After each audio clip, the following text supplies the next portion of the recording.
Assalamualaikum warahmatullahi wabarakatuh. Selamat pagi teman-teman. Di sini kami akan menyampaikan materi strategi pembelajaran tentang strategi pembelajaran kontekstual dan strategi pembelajaran teknis.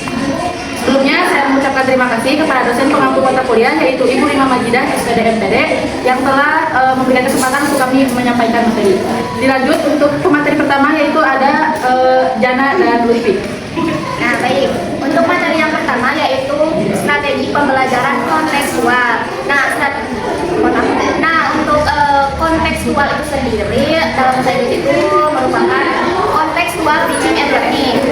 Nah, detail ini berasal dari kata kontekstual yang artinya strategi pembelajaran yang berhubungan dengan konteks atau keadaan tertentu. Dalam pembelajaran, CTL merupakan sebuah metode pembelajaran yang menghubungkan materi dengan kehidupan nyata. Jadi pembelajarannya itu tidak hanya berfokus pada teori saja, tetapi juga tentang bagaimana menerapkannya dalam kehidupan sehari-hari. Susan Sears dalam bukunya yaitu Introduction to Contextual Teaching and Learning mengungkapkan bahwa CTL is a concept that helps teachers relate subject to real world situations. Contextual teaching and learning motivates learners to take charge of their own learning and to make connections of their lives as family members, as citizens, and as workers. Nah, artinya CTL ini membantu guru menghubungkan materi yang diajarkan dengan situasi di dunia nyata. Metode ini juga mendorong peserta didik untuk bertanggung jawab terhadap aktivitas belajarnya sendiri, sehingga mereka itu memahami bagaimana ilmu yang diperoleh itu bisa digunakan dalam berbagai aspek kehidupan seperti keluarga, terus masyarakat dan juga dunia kerja. Nah, terus dalam pendekatan CTL juga tidak hanya tentang menghafal teori saja, tetapi juga tentang menemukan, memahami materi melalui pengalaman langsung. Nah, jadi proses belajarnya itu lebih tertata dan juga mudah dipahami karena peserta didiknya itu benar-benar mengalami proses belajarnya sendiri. Nah, ada 3 aspek penting dalam kontekstual ini. Yang pertama ada experiential learning. Artinya bahwa siswa itu terlibat langsung dalam proses pencarian dan juga pemahaman materi. Jadi bukan hanya menerima informasi dari guru saja. Terus yang kedua ada knowledge learning.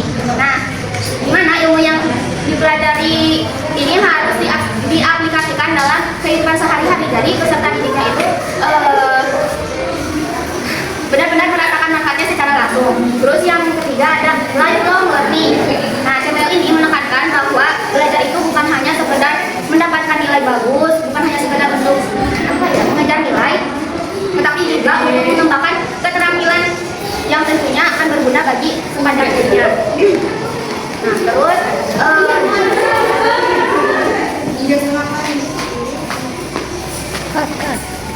Johnson memiliki 3 prinsip utama dalam CTL. Yang pertama ada kesaling bergantungan, yaitu interdependence.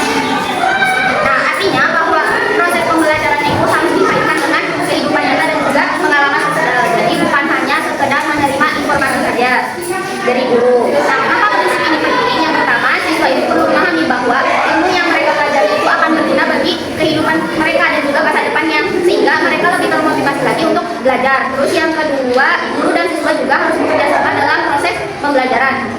Jadi pendidikannya itu bukan hanya sekedar guru menjelaskan, tetapi juga ada diskusi, interaksi, terus eksplorasi. Terus yang ketiga, kegiatan kelompok, diskusi dan kerjasama dengan lingkungan sekitar juga akan membantu peserta didik memahami konsep pembelajaran dengan lebih baik. Nah, lalu bagaimana penerapannya?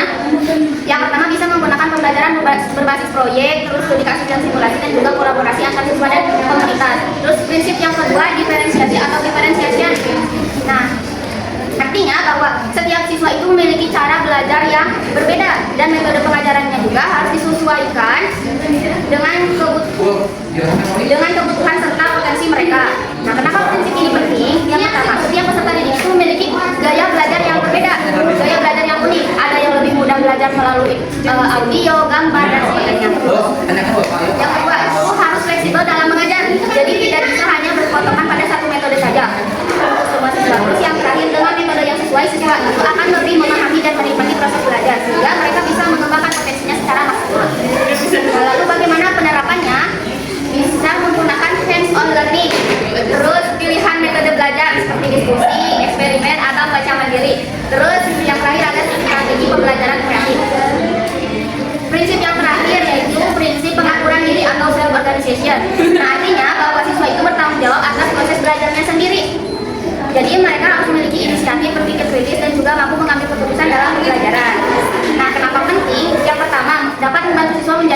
mandiri sehingga mereka tidak selalu bergantung pada guru untuk memahami materi. Terus yang kedua, mengembangkan kemampuan berpikir kritis karena mereka harus mengevaluasi informasi dan membuat keputusan berdasarkan pemahaman mereka.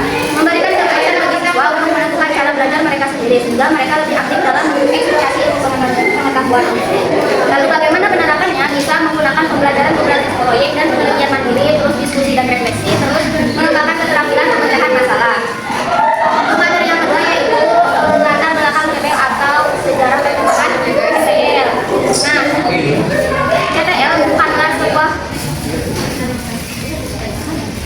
CTL itu bukanlah sebuah metode pembelajaran yang muncul secara tiba-tiba, tetapi muncul sebagai respon terhadap sistem pendidikan tradisional yang hanya berfokus pada hafalan dan juga pemahaman saja, tanpa memberi kesempatan kepada peserta didik untuk menghubungkan materi dengan pengalaman nyata mereka. Nah, CTL ini pertama kali dikembangkan oleh John Dewey tahun 1918 berdasarkan pengamatannya terhadap sistem pendidikan yang selalu berorientasi pada hafalan tanpa memperhatikan pengalaman siswa. Nah, ia merancang kurikulum yang menekankan keterkaitan antara pembelajaran, pengalaman, dan juga minat peserta didik. Lalu pada awal tahun 1990-an, CTL itu mulai meluas di Amerika Serikat sebagai respon terhadap sistem pendidikan yang terlalu berorientasi pada isi tanpa membekali siswa dengan keterampilan praktis yang dibutuhkan di dunia nyata. Nah, sebagai solusinya, pendekatan tech prep diperkenalkan pada awal tahun 1990-an.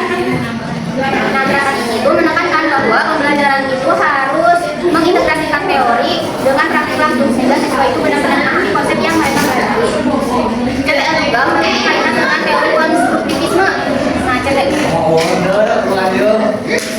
teori yang menyatakan bahwa pengetahuan itu dibangun oleh peserta didik melalui interaksi dengan lingkungan dan juga pengalaman mereka sendiri. Teori itu banyak dipengaruhi oleh Jan Piaget, terus Levi Strauss, terus John Dewey, yang percaya bahwa pembelajaran terbaik terjadi saat siswa benar-benar terlibat dalam proses belajar melalui pengalaman langsung dan juga interaksi sosial. Terus selain berkaitan dengan teori konstruktivisme, CTL juga memiliki kaitan dengan teori belajar sosial.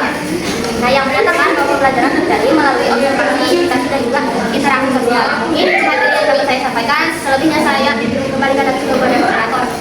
Nah, untuk lebih jelasnya, materi selanjutnya akan disampaikan oleh Jana.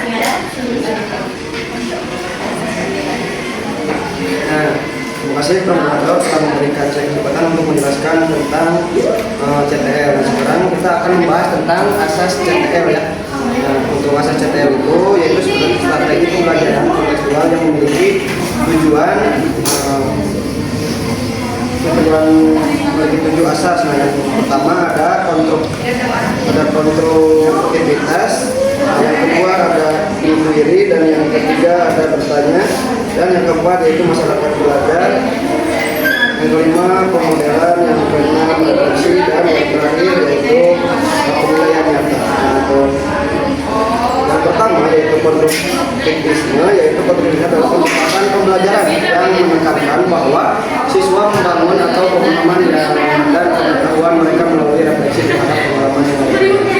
Nah, untuk filosofinya ini berpendapat bahwa pengetahuan bukan hanya sesuatu yang berasal dari objek yang diminati, tetapi juga terbentuk melalui cara individu memahami dan mengekspresikan informasi tersebut. Artinya seorang yang dapat dikatakan memahami sesuatu dan dia mampu menggunakan unsur-unsur yang menyusunnya berdasarkan proses berpikir sendiri. Yang kedua ada inquiry. Inquiry adalah metode pembelajaran yang berfokus pada proses pencarian dan penemuan pengetahuan secara sistematis. Dalam metode ini pengetahuan tidak hanya dengan menghafal fakta, tetapi juga pengalaman dan eksplorasi mandiri melalui siklus observasi, bertanya dan mengajukan data, mengumpulkan data, dan menyimpulan. Itu oleh karena itu peran guru tidak hanya sekedar menyampaikan materi untuk hafalan, tetapi juga pada perancangan pembelajaran yang mendorong peserta itu untuk berkembang secara menyeluruh dari segi intelektual, emosional, ataupun kepribadian mereka. Nah, yang ketiga yaitu tentang bertanya. Nah, belajar pada dasarnya adalah proses bertanya dan menjawab. Nah, bertanya mencerminkan rasa ingin tahu seseorang, sedangkan menjawab menunjukkan kemampuan berpikir dan analisis. Yang keempat yaitu masyarakat belajar, ya, Tisci dalam Suyono, pengetahuan dan pemahaman anak sangat dipengaruhi oleh interaksi dan komunikasi dengan orang lain. Nah, pemecahan masalah tidak dapat dilakukan secara individu, tetapi membutuhkan dukungan orang lain, seperti masyarakat, keluarga, dan teman-teman di sekitarnya, untuk memberikan saran dan arahan yang benar kepada si anak tersebut. Yang kelima ada pemodelan. Untuk pemodelan yaitu modeling adalah metode pembelajaran yang dilakukan dengan memperagakan suatu konsep atau keterampilan sebagai contoh yang dapat diikuti oleh siswa. Misalnya guru PA ini menunjukkan gerakan sholat, dan guru olahraga pergerakan dari senam, guru biasanya mempraktekkan gerakan tari. Jadi si guru itu mempraktekkan kegiatan nyata yang akan diikuti oleh anak tersebut. Nah, ada yang keenam yaitu refleksi. Untuk refleksi adalah proses mendalami pengalaman yang telah dipelajari dengan mengikuti kembali peristiwa atau kejadian. Nah, melalui refleksi, mahasiswa akan terintegrasi dalam bentuk kognitif mereka. Nah, dalam pembelajaran kontekstual, guru memberikan kesempatan kepada siswa di akhir pembelajaran untuk merenungkan dan mengingat kembali apa yang telah disampaikan atau dipelajari oleh siswa tersebut, seperti menceritakan kembali kejadian-kejadian yang telah terjadi. Yang terakhir itu penilaian nyata. Nah, penilaian autentik adalah metode yang digunakan guru untuk mengumpulkan informasi mengenai perkembangan belajar siswa. Penilaian ini bertujuan untuk mengetahui apakah siswa benar-benar memahami materi atau kurang memahami, serta apakah pengalaman belajar mereka berkontribusi positif terhadap perkembangan intelektual atau mental. Penilaian autentik dilakukan sebagai bagian dari proses pembelajaran dan berlangsung secara berkesinambungan. Nah, ada yang materi terakhir yaitu tahapan CTL. Nah, ini untuk terakhir ya. Yang terakhir itu ada pembelajaran kontekstual dilakukan untuk mencapai kompetensi yang sama dengan pendekatan yang lebih relevan dan bermanfaat. Nah, langkah-langkah ideal dalam penerapan pembelajaran ini mencakup 3 tahap utama. Yang pertama yaitu pendahuluan, yang kedua inti, dan yang ketiga yaitu penutup. Nah, untuk pendahuluan, pada tahap awal guru menjelaskan tujuan pembelajaran, kompetensi yang harus dicapai, serta pentingnya materi yang akan dipelajari. Nah, sebagai contohnya dalam materi cakat, siswa diharapkan memahami pengertian, jenis, cara pelaksanaan dan fungsinya. Nah, untuk yang kedua yaitu inti, dalam pelaksanaan di lapangan, siswa melakukan wawancara sesuai dengan tugas kelompok dan mencatat informasi yang mereka peroleh berdasarkan instrumen observasi yang telah ditetapkan. Jadi setiap kelompok juga bersempatan menjawab pertanyaan-pertanyaan yang diajukan oleh kelompok lain. Yang terakhir yaitu yang ketiga, penutup.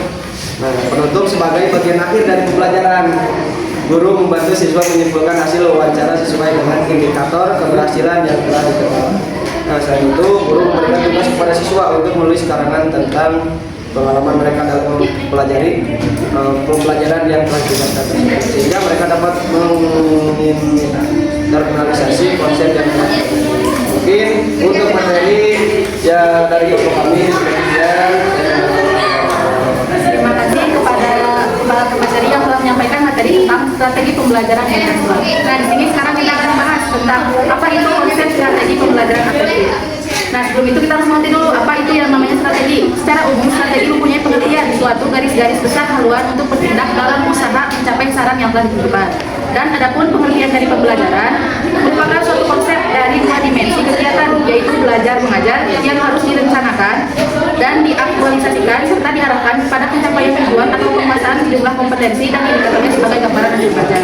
Dan untuk afektif adalah perubahan yang membawa pengaruh makna dan manfaat tertentu. Pembelajaran yang afektif ditandai dengan sifatnya yang menekankan pada pemberdayaan siswa secara aktif. Nah, jadi kalau kita simpulkan, strategi pembelajaran afektif merupakan pembelajaran yang berhubungan dengan minat, sikap, tanggung jawab, kerjasama, disiplin, komitmen, percaya diri, jujur, menghargai pendapat orang lain, dan kemampuan mengendalikan diri. Dengan kata lain, strategi afektif adalah pendekatan dalam proses belajar mengajar yang bertujuan untuk mengembangkan sikap, nilai emosi dan minat para peserta didik. Fokus utamanya bukan hanya secara pengetahuan atau kognitif saja atau keterampilan, tetapi pada pembentukan karakter, empati, tanggung jawab, sikap positif terhadap pembelajaran dan kehidupan. Nah, untuk proses pembentukan sikap akan disampaikan oleh rekan saya. Baik, proses pembentukan sikap dalam pembelajaran afektif itu dikatakan sebagai proses pembentukan sikap yang memenuhi dua kriteria. Yang pertama yang kriterianya ada perilaku melibatkan perasaan dan emosi. Nah, kemudian yang kedua, perilaku itu mencerminkan tingkah laku khas seseorang. Jadi perilaku dan jika perilaku seseorang itu seperti ini, berarti itu mencerminkan dari tingkah laku khas seseorang. Nah, kemudian untuk mencapai hal tersebut ada pola-pola yang harus dilakukan. Yang pertama itu ada pola kebiasaan dan yang kedua itu ada pola modeling. Selanjutnya akan disampaikan Nah, yang ketiga ada model strategi pembelajaran afektif. Nah, di sini ada beberapa model ya teman-teman. Yang pertama ada model konsiderasi. Model ini menekankan pada strategi pembelajaran yang dapat membentuk kepribadian. Tujuannya adalah agar siswa menjadi manusia yang memiliki kepedulian terhadap orang lain. Seperti ketika teman kita tidak membawa pensil, nah kita meminjamkan, nah, itu termasuk model konsiderasi. Yang kedua ada model perkembangan kognitif. Model ini banyak diilhami oleh pemikiran John Dewey yang berpendapat bahwa perkembangan manusia terjadi sebagai proses dari restrukturisasi kognitif yang berlangsung secara berangsur-angsur menurut aturan tertentu. Yang ketiga ada teknik pengumpulan nilai, teknik volume clarification, teknik W atau FCT dapat diartikan sebagai teknik pengajuan untuk membantu siswa dalam menerima dan menentukan suatu nilai yang dianggapnya baik dalam menghadapi suatu permasalahan melalui proses menganalisis nilai yang sudah ada dan tertanam dalam diri siswa. Jadi dalam teknik ini siswa dapat membedakan mana nilai yang benar dan mana nilai yang salah. Yang keempat ada pengembangan moral kognitif. Model ini bertujuan untuk membantu siswa mengembangkan kemampuan mempertimbangkan nilai moral secara kognitif, seperti apakah membantu orang itu baik atau tidak, apakah pelit terhadap teman itu baik atau tidak. Nah, siswa dapat membedakan dalam perkembangan moral kognitif. Yang terakhir ada model non-direktif. Para siswa memiliki potensi dan kemampuan untuk berkembang sendiri, perkembangan pribadi yang utuh berlangsung dalam suasana permisif dan kondusif. Nah, setelah tadi dijelaskan ada kesulitan-kesulitan dalam strategi pembelajaran akan disampaikan oleh rekan saya kembali. Nah, untuk kesulitan dalam strategi pembelajaran efektif yaitu pertama selama ini proses pendidikan sesuai dengan kurikulum yang berlaku itu diarahkan untuk pembelajaran intelektual. Jadi karena sesuai dengan kurikulum, jadi harus terpakukan kurikulum tersebut. Kemudian yang kedua, sulitnya melakukan kontrol karena banyak faktor yang dapat mempengaruhi seseorang. Nah, sulit mengontrol sikap seseorang karena banyak faktor yang membuat mereka dapat mengubah sikap mereka. Kemudian yang terakhir ada pengaruh kemajuan teknologi. Nah, maksudnya teknologi informasi di era sekarang ini kan semakin maju. Nah, di teknologi tersebut menyuguhkan atau menampilkan banyak pilihan cara. Nah, ini itu berpengaruh pada perkembangan karakter anak. Jadi dalam teknologi khususnya sekarang ini yang semakin maju, jadi anak itu mudah terpengaruhi oleh teknologi tersebut. Selanjutnya saya kembalikan kepada rekan saya. Nah teman-teman, setelah tadi kita mendengarkan dua strategi pembelajaran ini, kita akan mendengar kesimpulannya dari dua strategi pembelajaran ini. Yang pertama ada kesimpulan dari strategi pembelajaran afektif. Nah, jadi untuk kesimpulan pembelajaran afektif, anak itu dituntut bukan pintar dalam hal pembelajaran saja, tetapi pintar dalam hal sikap mereka, bagus dalam sikap mereka. Begitulah untuk selanjutnya saya akan mendengarkan. Nah, yang kedua kita akan mendengarkan kesimpulan dari strategi pembelajaran kontekstual. Nah, jadi intinya untuk strategi pembelajaran kontekstual itu sebuah pendekatan yang tidak hanya berfokus pada materi, tetapi juga tentang bagaimana si materi yang diajarkan itu bisa diterapkan dalam kehidupan peserta didik, dalam kehidupan sehari-hari, dalam kehidupan nyata. Nah, mungkin kesimpulannya seperti itu.